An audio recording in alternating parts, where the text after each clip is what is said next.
উফ, কি ভয়ঙ্কর গা ছমছমে পরিবেশ দেখেছিস? এমন ওয়েদারে ভূতের গল্প জমবে ভালো। কি বললি? ভূত? আমিও সব ভূত প্রেত বিশ্বাস করি না। ভূত বলে কিছু আছে নাকি? আমিও একসময় তোর মতোই অবিশ্বাস করতাম, কিন্তু আজ আমি বিশ্বাস করি ভূত প্রেত একেবারে আজগুবি কথা নয়, ভূত সত্যি আছে। তা তুই ভূত দেখেছিস? হ্যাঁ, দেখেছি। তাই নাকি? তা বল শুনি, কোথায় দেখেছিস? শোন তাহলে।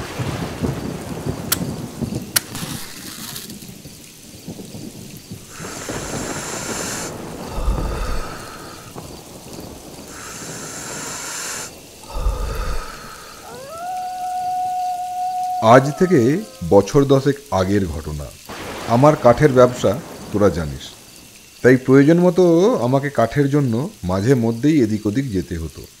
হঠাৎ একবার খবর পেলাম নির্জনপুর নামক এক জায়গায় সস্তায় কাঠ পাওয়া যায়, তাই কাল বিলম্ব না করে বেরিয়ে পড়লাম। তারপর?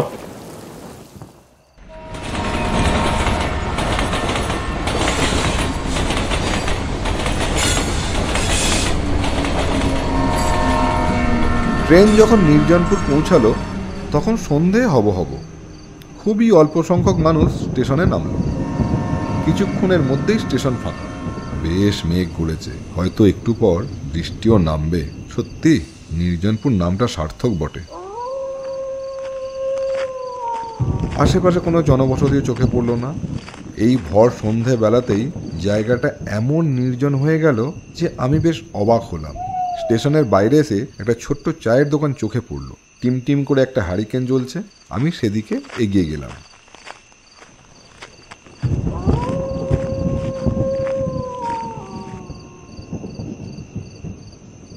আচ্ছা, এখানে রাতে থাকার জন্য ভালো কোনো হোটেল পাওয়া যাবে? হোটেল? এই জংলা জায়গায় হোটেল কোথায় পাবেন বাবু? ও, পাওয়া যাবে না? তা একটু চা পাওয়া যাবে কি? না বাবু না, এই সবে উনুনে জল ঢেলে দিয়েছি, এবার বাড়ির দিকে রওনা দেব। আচ্ছা, এই জায়গাটা এমন সন্ধ্যাবেলাতেই এত নির্জন কেন? আসলে বাবু, জায়গাটা তেমন ভালো নয়। সন্ধে হলে পরেই তেনাদের দেখা পাওয়া যায় কি না। দেখছেন না সবাই কেমন ছুটে পালালো। তেনাদের বলতে ভূতের কথা বলছো? ভূত বলে কিছু আছে নাকি? রাম রাম রাম রাম রাম, সন্ধেবেলায় তেনাদের নাম মুখে আনবেননি বাবু। আপনারা সব নেকা পড়া জানা লোক, আপনারা মানবেননি জানি, কিন্তু তেনারা আছেন। সে না হয় বুঝলাম, কিন্তু এ যে ভারী মুশকিল হলো দেখছি। এবার রাতটা কাটাবো কোথায়? বাবু বোধহয় এখানে প্রথম এসেছেন। আগে হ্যাঁ। তা যাবেন কোথায়? যাব বলতে আসলে আমি কাঠের ব্যবসা করি। সেদিন শুনলাম এখানে সস্তায় কাঠ পাওয়া যায়, তাই আর কি চলে এলাম। তা এখানে কোথায় সস্তায় কাঠ পাওয়া যায় তুমি কি বলতে পারো? আগে না বাবু, তবে শুনেছি এখান থেকে হেঁটে 2 মাইল উত্তরে গেলে একটা জঙ্গল পড়বে। সেই জঙ্গলের ধারে একটা পুরনো বাংলো বাড়ি আছে, সেখানে ঠাকুর সাহেব থাকেন। শুনেছি উনি এইসব কাঠের ব্যবসা করেন, কিন্তু কিন্তু কি? না মানে শুনেছি লোকটা সুবিধের নয়, আর বাড়িটারও বদনাম আছে। সে ঠিক আছে, তুমি কি সেই বাড়ি যাওয়ার রাস্তাটা আমাকে বলতে পারো? হ্যাঁ, আপনি যাবেন সেখানে? বাবু, এই গরিবের কথা শোনেন, আজ রাতটা কোনো রকমে এখানে কাটিয়ে কাল সকালে ট্রেনে বাড়ি ফিরে যান বাবু। এত দূরে এসে বাড়ি ফিরে যাব? আর তাছাড়া এখানেও তো তোমার তেনাদের বাস, তাই না? তাই খারাপ কিছু হলে এখানেও হবে সেখানেও হবে। তুমি বরং আমাকে রাস্তাটা বলো। নেহাতি যাবেন তাহলে? আচ্ছা, ওই যে ট্রেন লাইন, ওটা ধরে সোজা চলে যাবেন। কিছু দূর গিয়ে দেখবেন রাস্তাটা 2 ভাগে ভাগ হয়ে গেছে। ডান দিক ধরে সোজা চলে যাবেন জঙ্গলের ভিতর দিয়ে। জঙ্গল শেষ হলেই বাংলো বাড়ি দেখতে পাবেন। আচ্ছা, চলি তাহলে। সাবধানে যাবেন বাবু। দুর্গা দুর্গা, ভগবান আপনার মঙ্গল করুন।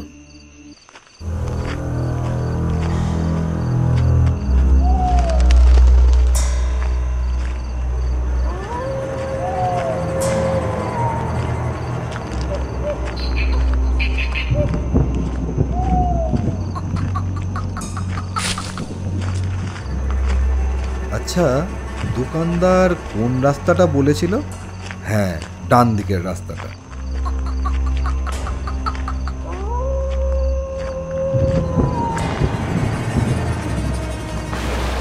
ঘন জঙ্গলের মধ্যে দিয়ে চলেছি। চারিধারে বড় বড় গাছ, পেঁচা, শেয়াল আর ঝিঝি পোকার সম্মিলিত ঐকতান। মাঝে মাঝে বিদ্যুতের ঝলকানি, সব মিলে বেশ একটা গা ছমছম পরিবেশ তৈরি করেছে। পায়ের শব্দে কী সব যেন সরে যাচ্ছে, বনবিড়াল বা সাপটাপ হবে বোধ হয়। যাকে এমন সময় হঠাৎ একটা মেয়েলি কণ্ঠস্বর কানে এলো। এই যে এদিকে, এদিক পানে আয় বাবু। কে কে কে ওখানে? কোনো মহিলার গলা বলে মনে হলো, কিন্তু কাউকেই তো দেখতে পাচ্ছি না। না, আমারই মনের ভুল বোধ হয়। এই জঙ্গলে এত রাতে মহিলা আসবে কোথা থেকে? আমার মস্তিষ্ক প্রসূত উর্বর চিন্তাভাবনার ফল। ওই দোকানদার যা বলেছে সেগুলোই অবচেতন মনে আমি ভাবছিলাম বোধ হয়। এ কি বাবু, এভাবে দাঁড়ায় কি ভাবছিস? হঠাৎ একটা মহিলা কণ্ঠস্বরে ঘোর কাটল। একটু দূরে একটা অস্পষ্ট অবয়ব দেখতে পেলাম। অবাক হয়ে জিজ্ঞাসা করলাম, আপনি কে? আমি কে সেসব পরে হবে, তার আগে তুই জলদি পা চালা। এখনই বারিশ নামবে, আর কিছুটা গেলেই ঠাকুর সাহেবের বাড়ি। আবারও অবাক হলাম। জিজ্ঞেস করলাম, আপনি কি করে জানলেন যে আমি ঠাকুর সাহেবের বাড়ি যাব? আরে তুই বড্ড কথা বলিস। তুই যখন ওই দোকানদারকে জিগাইছিলিস না, তখন আমি ওখানেই ছিলুম বটে। মোর ঘরটাও এদিক পানেই, আমিও তোর পিছে পিছে আসছিলুম, বুঝলি? ও, আপনি এদিকেই থাকেন? হ, ওই একটু আগে গেলেই একটা কবরস্থান আছে, তার পিছেই মোর ঘর। আচ্ছা শুন, তুই জলদি যা। ওই যে দূরে ঘরটা দেখতে পাচ্ছিস, ওটাই ঠাকুর সাহেবের ঘর আছে বটে। আর শুন, ঠাকুর সাহেব সুবিধের লোক নয় বটে, বহুত খতরনাক। তুই সাবধানে থাকিস বাবু। লোকটা সুবিধের নয়? ঠিক কি বলতে চাইছেন খুলে বলুন তো। আমি এমন অনেক কিছু জানি বাবু। লোকটা পারে না এমন কিছু কাম নাহি আছে। লোকটা ডাক সাইটে তান্ত্রিক ভি আছে, নানা রকম কালা জাদু জানে, এমনকি মানুষ বলি দিতেও তার হাত কাঁপেগলা। বলেন কি? আপনি এত কথা জানলেন কি করে? असल में पहले हम ही ठाकुर साहेब के पास काम करता था, তাই এত কিছু জানি। চাকে এখুনি বারিশ নামবে, তুই জলদি যা। আর শুন, যদি কোনো বিপদে পড়িস তাহলে 3 বার বিজলি বলে ডাকবি, কেমন? বিজলি? বিজলি কে? এখানে কেউ খতরে মে পড়লে বিজলি তার মদত করে। আব তুই যা।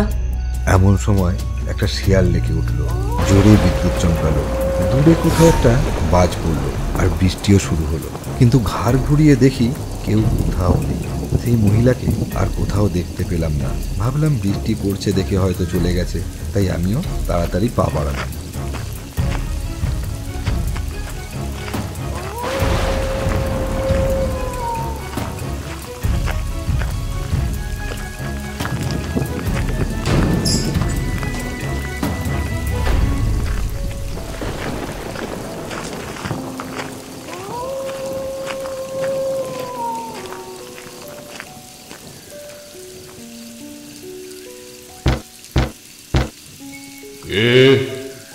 আগে আমি কলকাতা থেকে আসছি, দয়া করে দরজাটা একটু খুলবেন। বাবু পড়ে আছেন, আপনি ভিতরে আসুন। বেশ পুরানো আমলের বাড়ি, চারিদিকে চিরফাট ধরেছে।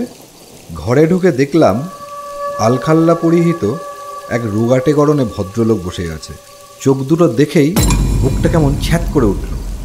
নমস্কার, নমস্কার, বলুন কি দরকার? আগে আমি প্রদীপ দাস, কলকাতা থেকে আসছি। আপনি কি ঠাকুর সাহেব? হ্যাঁ, আমি ঠাকুর সাহেব। শুনেছি আপনি নাকি সস্তায় কাঠ বিক্রি করেন, সেই জন্যই আসা আর কি। আচ্ছা বেশ, শুনুন প্রদীপ বাবু, আজ বেশ রাত হয়েছে। আজকের রাতটা আপনি এখানেই বিশ্রাম করুন, কাল সকালে এ নিয়ে কথা হবে। আজ আমার বিশেষ কিছু কাজ আছে। রাতে খাওয়া দাওয়া করে জানলার ধারে দাঁড়িয়ে বাইরের শোভা দেখছি। অমাবস্যার নিশুতি রাত, দূর থেকে শিয়ালের ডাক ভেসে আসছে। বেশ একটা রোমাঞ্চ অনুভব করছি। এমন ঠান্ডা আবহাওয়া ঘুমের জন্য একদম আদর্শ। নিদ্রা দেবীর আরাধনা করব ভাবছি, এমন সময় দরজায় ঠক ঠক আওয়াজ। কে? আগে বাবু, আমি হরি, আপনার শরবতটা দিতে এলুম। হ্যাঁ, ভিতরে এসো। আগে বাবু, এই নেন, এটা আমাদের বিশেষ একটা শরবত। এটা খেয়ে নেন, সব ক্লান্তি দূর হয়ে যাবে, ভালো ঘুমও হবে।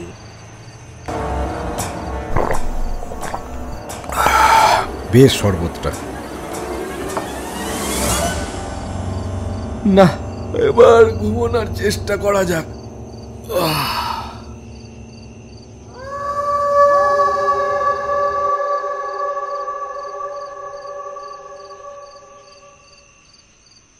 ওং হিং ক্লিং ফট স্বাহা, ওং হিং ক্লিং ফট স্বাহা, ওং হিং ক্লিং চামুণ্ডায় ফট স্বাহা, ওং হিং ক্লিং ফট স্বাহা। মা, মারে, তোর অশেষ কৃপা মা। আজ এই অমাবস্যার তিথিতে তুই নিজেই নিজের বলিকে আমার কাছে টেনে আনলি। তোর অশেষ কৃপা মা। আজ সেই বিশেষ দিন, যেখানে আর একটা বলি দিলে আমি তোর কৃপা লাভ করব, আর তারপর আমি কি সব মন্ত্রোচ্চারণের শব্দে আমার ঘুম ভেঙে যায়। আর সামনে আমি যা দেখি তাতে আমার ভয়ে অন্তরাত্মা শিউরে ওঠে। দেখি আমার সামনে ঠাকুর সাহেব একভাবে কি সব মন্ত্র আউড়ে যাচ্ছেন। ওং হিং ক্লিং ফট স্বাহা, ওং হিং ক্লিং ফট স্বাহা। সামনে একটা হাঁড়ি কাঠ, আর আমি পিচমোড়া করে বাঁধা। কি করব বুঝতে না পেরে ইষ্টনাম জপ করতে থাকলাম। এমন সময় ঠাকুর সাহেবের মন্ত্রোচ্চারণ থামিয়ে আমার দিকে তাকিয়ে কর্কশ কণ্ঠে বললেন, এবার মায়ের ভোগের জন্য প্রস্তুত হ। আজ ধন্য হবে তোর মানব জীবন। এসবের মানে কি? কে আপনি? আর আমাকে আপনি কেন বলি দেবেন? ওরে মূর্খ অর্বাচীন, তুই জানিস তুই কি পুণ্যের কাজ করছিস? কত জন্মের পুণ্যের ফলে আজ তুই মায়ের পায়ে নিজের জীবন উৎসর্গ করতে চলেছিস। আজ তোকে বলি দিলে আমার 21টা বলি সম্পূর্ণ হবে, আর আমার মনস্কামনা পূর্ণ হবে। নে, প্রস্তুত হ। ঠাকুর সাহেব খাঁড়াটা তুলে আমার দিকে এগিয়ে আসতে থাকলেন। ভয়ে আমার গলা শুকিয়ে কাঠ হয়ে আসছে। কি করব বুঝতে পারছি না। এমন সময় মনে পড়ে গেল সেই মহিলার কথা। মনে মনে ডাকলাম, বিজলি বিজলি বিজলি।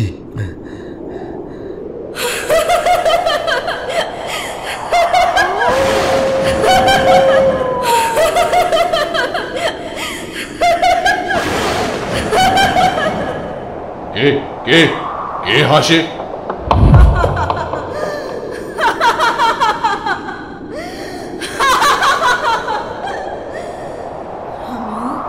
আমি বিজলি।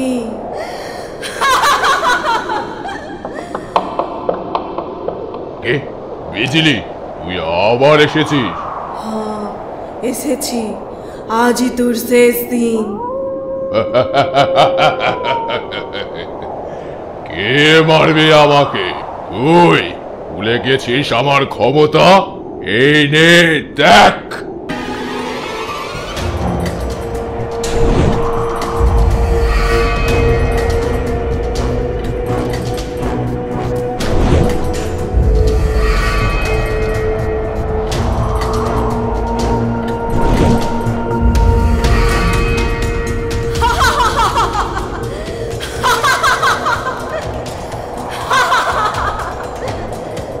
सब जड़ी जुड़ी से अब मेरी बारी।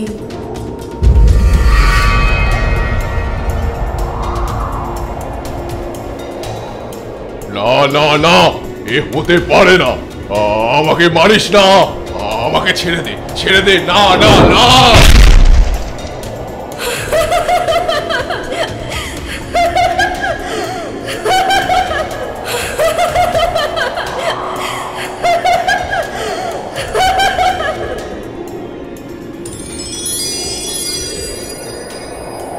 কে কে আপনি? আমাকে এই নিশ্চিত মৃত্যুর হাত থেকে রক্ষা করলেন। আপনি মানে তুমি বিজলি? हाँ रे बाबू, हम ही बिजली। आज থেকে 10 बरस पहले কামদেওয়ার নাম করে ও ঠাকুর সাহেব আমাকে এখানে নিয়ে আসে। তারপর हमार सब कुछ लूट करके हमको बलि दे दिया और तब से हमारा आत्मा भटकते रहे बदले के लिए। आज वो पूरा हुआ, अब हम ही चले যাচ্ছি। तू अपना ख्याल रखिस बाबू।